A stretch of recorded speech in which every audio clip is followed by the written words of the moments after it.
सालों बाद रमेश अपनी दुल्हन नैना के साथ अपने गांव के अपने पुराने घर आता है।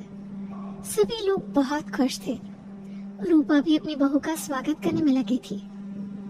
पर ये क्या, रूपा जैसे ही अपनी बहू की आरती उतारने जाती है, अचानक से तेज हवाएं चलने लगती है, घर की लाइट चली जाती है और आरती का थाल का दीपक बुझ जाता है।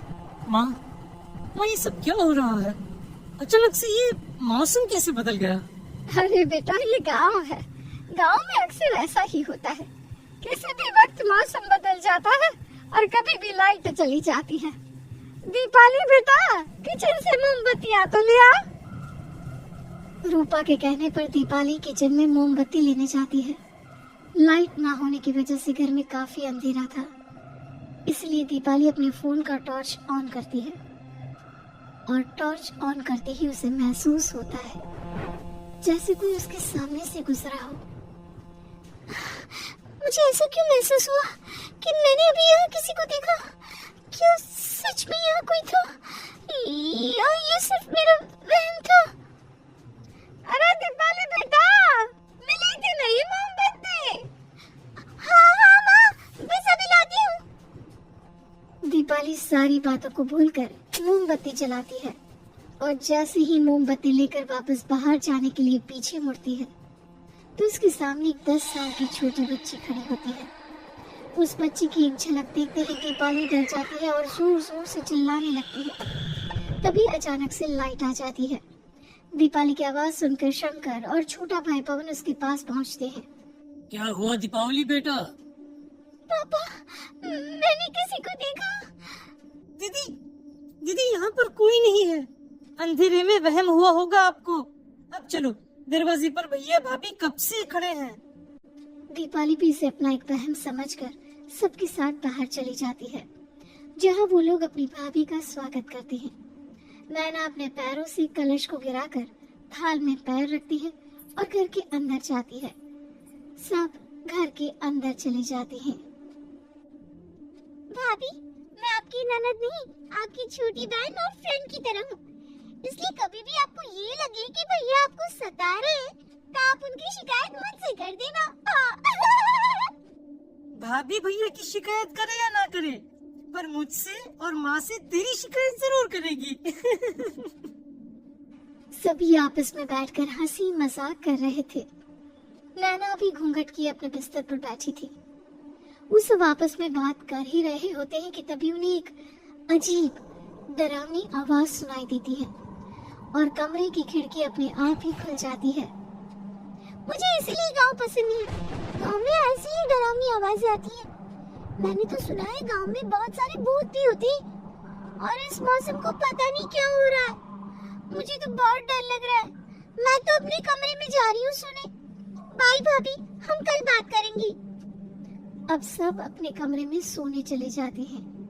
नैना अपने कमरे में बिल्कुल अकेली थी। कुछ देर बाद रमेश अपने कमरे में आता है और देखता है कि नैना खिड़की के पास खड़ी होकर बाहर की ओर एक टक नजरें लगाकर देख रही थी। क्या हुआ नैना, बाहर क्या दिख रही हो? मैं बाहर का मौसम देख रही हूँ रमेश जी। इस मौसम को देखकर ऐसा लग रहा है जैसे आज कोई अपना बदला लेने के लिए आया है। तुम क्या बोल रही हो, मेरी कुछ समझ में नहीं आ रहा।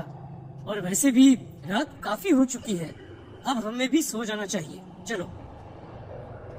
इतना बोलकर रमेश सोने के लिए बिस्तर पर लेट जाता है, पर नैना अब भी खिड़की के पास ही खड़ी होती है। रमेश की सो जाने के बाद नैना अपनी सास के कमरे में जाती है और अपनी सास के पास बैठकर रोने लगती है, जिसे सुन सास की नींद खुल जाती है। अरे क्या हुआ बहू? मेरे कमरे में बैठकर रो क्यों रही है?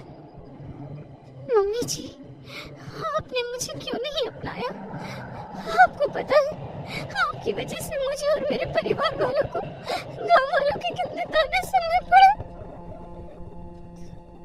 मेरी बहू नहीं है, कौन है तू? मम्मी जी, मैं आप ही की बहू हूँ। आपने मुझे अब भी नहीं पहचाना? इतना बोलते ही नैना की आंखें लाल हो जाती हैं। वो जोर जोर से हंसने लगती है। मौसम का रुख बदल जाता है। कमरे की खिड़कियां और दरवाजे अपने आप ही खुलने और बंद होने लगते हैं। देखते ही देखते नैना हवा में उड़ने लगती है और वो अपनी आंखों के इशारे से अपनी सांस को भी हवा में लटका देती है। लगा जैसे मुझे और मेरे घर वालों को ताने सुनने पड़े। तुमने जो पाप किया है, तुझे उस पाप की सजा मिलेगी और अब तेरी इस गलती की सजा तेरा पूरा परिवार भुगतेगा। इस तरह से नैना बड़ी ही बेरहमी से अपनी सास को मार डालती है और आराम से अपने कमरे में जाकर सो जाती है।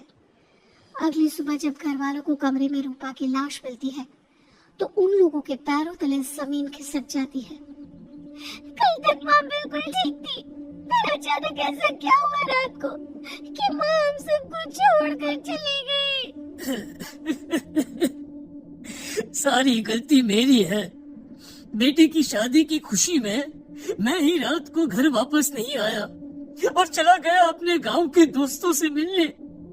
अगर रात को मैं अपनी रूपा के साथ होता तो शायद आज वो हमें छोड़कर न जाती। घर में शोक का माहौल पसर गया था, पर नैना को इस बात से कोई फर्क नहीं पड़ रहा था और ये बात कहीं ना कहीं पवन को भी समझ में आ रही थी। अब ऐसे ही कुछ दिन बीतते हैं और 1 महीने के अंदर ही अंदर शंकर की भी मौत हो जाती है। पहले माँ छोड़कर चली गई और अब पिताजी। क्या हो गया है हमारे घर को? पता नहीं किसकी नजर लग गई है। भैया ये घर सही नहीं है। हम जब से इस घर में आए कुछ न कुछ बुरा ही हो रहा है। हमें यहाँ से वापस शहर चले जाना चाहिए। जहाँ रमेश, दीपाली और पवन का रो रो कर बुरा हाल था, वही नैना अपने कमरे में बैठी आराम से मेकअप कर रही थी। दीदी मुझे तुमसे कुछ बात करनी है। मुझे लगता है कि इन सब के पीछे भाभी का हाथ है। पवन तू ये सब क्या कह रहा है? तू होश में तो है ना? अगर भैया भाभी ने तेरी ये बकवास बात सुनी तो उनके दिल पर क्या गुजरेगी? तो भाभी पर इतना बड़ा इल्जाम कैसे लगा सकता है? दीदी आप खुद ही देख लो ना, हम जब से इस घर में आए हैं सब कुछ बदल गया है। शादी से पहले नैना भाभी ऐसी बिल्कुल नहीं थी, पर अब वो किसी से बात नहीं करती, ज्यादातर अकेली अपने कमरे में ही रहती है और कभी उनसे बात करो भी तो न जाने कैसी अजीबोगरीब तरह की बातें करने लगती है। तो पागल हो गया है? अब समझती क्यों नहीं है दीदी? देखो ना, हमारे घर में मौत का सिलसिला शुरू हो गया है, पर भाभी को कोई फर्क नहीं पड़ रहा। वो अभी भी मेकअप कर रही हैं, आराम से खाना खा रही हैं। और दीदी आपको पता है, जिस रात माँ की मौत हुई थी ना, उस रात मैंने भाभी को माँ के कमरे में जाते हुए देखा था। पवन की बातें सुन अब दीपाली के मन में भी शक पैदा होने लगता है और वो इस बारे में रमेश से बात करती है। रात को सब साथ में बैठकर खाना खा रहे थे, तभी कौन हो तुम और तुम ये सब क्यों कर रही हो? क्यों सबकी जान ले रही हो? रमेश जी, ये आप क्या कह रहे हैं?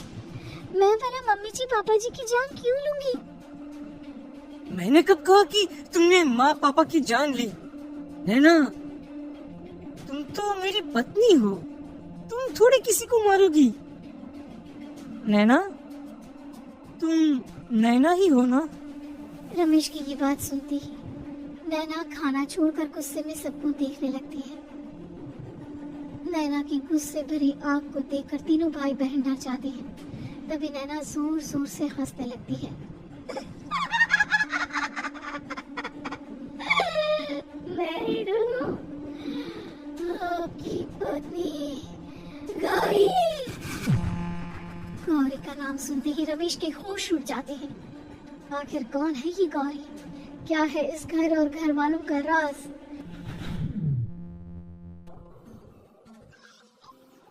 हमारे दोनों बच्चे एक साथ कितने अच्छे लग रहे हैं ना?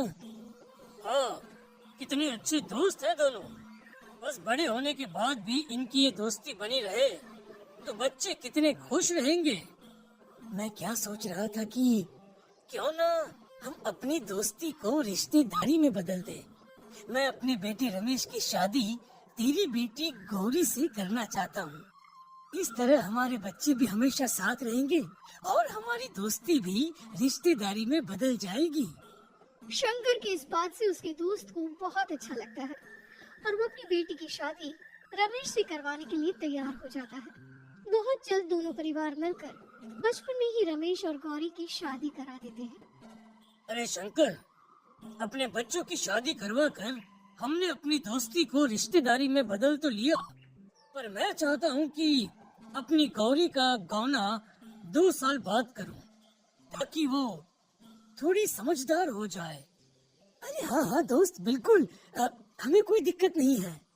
इसी तरह समय बीतने लगता है। समय के साथ शंकर का कारोबार तरक्की पकड़ लेता है और 2 साल बाद शंकर अपने पूरे परिवार के साथ शहर में शिफ्ट होने की तैयारी कर लेता है। जब ये खबर उसके दोस्त को पता चलती है तो वो शंकर से बात करने उसके घर जाता है। शंकर, 2 साल पूरे हो चुके हैं और अब तू शहर भी जाने वाला है। मैं सोच रहा था कि तेरे शहर जाने से पहले गौरी का गौना कर दूं, ताकि तू अपनी बहू को अपने साथ लेकर जा सके। ये तो कैसी बातें कर रहा है? रिश्तेदारी बराबरी वालों से होती है, और वैसे भी अब मेरा बेटा या मेरा परिवार कोई भी इस रिश्ते को नहीं मानता। ये तो कैसी बातें कर रहा है दोस्त? जब हमने अपने बच्चों की शादी करवाई थी तब हम दोनों ही एक बराबर थे। पिछले 2 साल में तेरा कारोबार थोड़ा सा अच्छा क्या चल गया तो पुराने रिश्ते ही तोड़ देगा। देख भाई, ऐसा मत कर।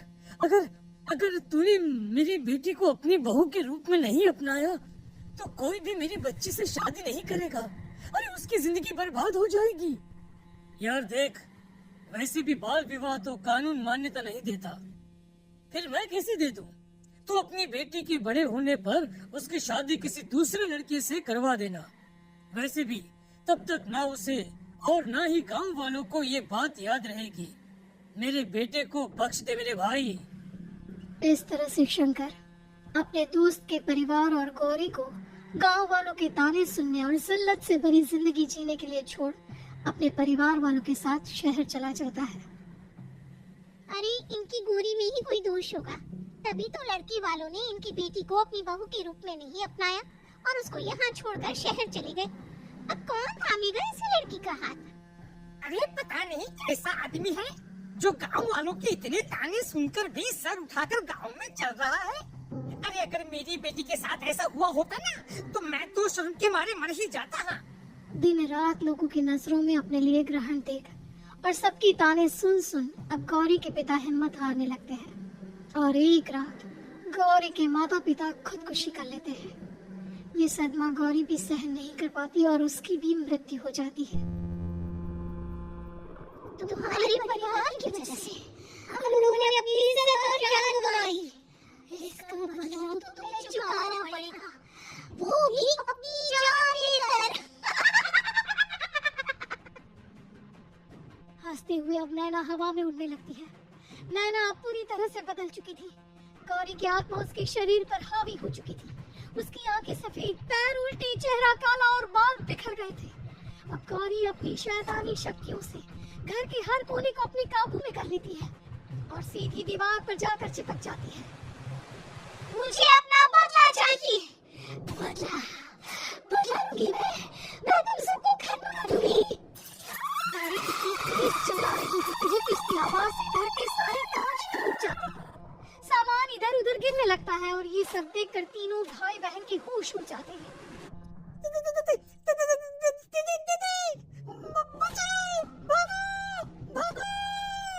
उन तीनों को अपनी जान बचाने के लिए यहाँ से वहाँ भागता देख गौरी जोर जोर से हंसने लगती है। तभी दीपाली घर से बाहर निकलने लगती है, जिसे देख गौरी गुस्से में अपनी शक्तियों से तुरंत घर का दरवाजा बंद कर दीपाली को हवा में उड़ा देती है। बाहर वाली भी मुझसे बचकर भागना चाहती है। कोई बचाओ, आज तुमसे मरने वाली हूँ। अचानक घर में भूतिया आवाजें गूंजने लगती है, तेज हवाएं चलने लगती है। सोफा, टेबल, कुर्सी सब हवा में उड़ने लगता है। ये सब देखकर रमेश, दीपाली और पवन की रूह कांप जाती है। घर में ये सब होते हुए और अपनी बहन को हवा में उड़ते हुए देख रमेश और पवन को भी समझ में नहीं आ रहा था कि वो क्या करे, कैसे अपनी जान बचाए। इतने में गौरी अपनी आंखें दीपाली की तरफ करती है और अपनी शैतानी शक्तियों से उसका गला दबाने लगती है। भागने का बहुत शौक है ना, अब मैं तुझे इस दुनिया से ही भगा दूंगी। इतना बोलकर गौरी दीपाली को उठाकर फेंक देती है और दीपाली दीवार से टकराकर नीचे गिर जाती है। दीपाली के पूरे शरीर में चोट के निशान होते हैं और वो उठ भी नहीं पाती। दोनों भाई भागते हुए अपनी बहन के पास जाते हैं। ये तो बस शुरुआत है, मैं मारूंगी। अरे पर हमने क्या किया है? हम तीनों भाई बहन तो निर्दोष हैं। गलती तो हमारे माता पिता ने की थी और उन्हें तुम पहले ही मार चुकी हो, फिर हमारे पीछे क्यों पड़ी हो? पवन के इतना बोलती ही गौरी एक हवा की झोंके की तरह उसके पास आती है और उसका गला पकड़कर उसे हवा में उठा देती है और रमेश को गुस्से भरी नजरों से देखती है। गलती मेरे परिवार की नहीं,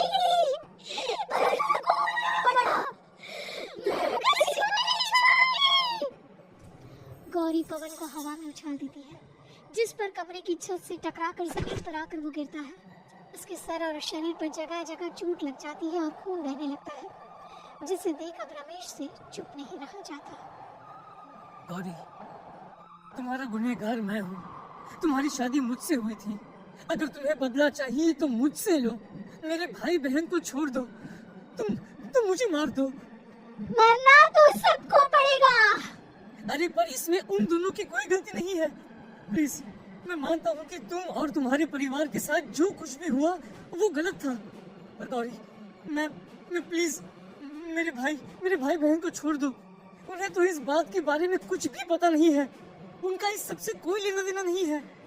तुम और तुम्हारा परिवार यही चाहता था ना कि मैं तुम्हें अपना लूं। उस समय मैं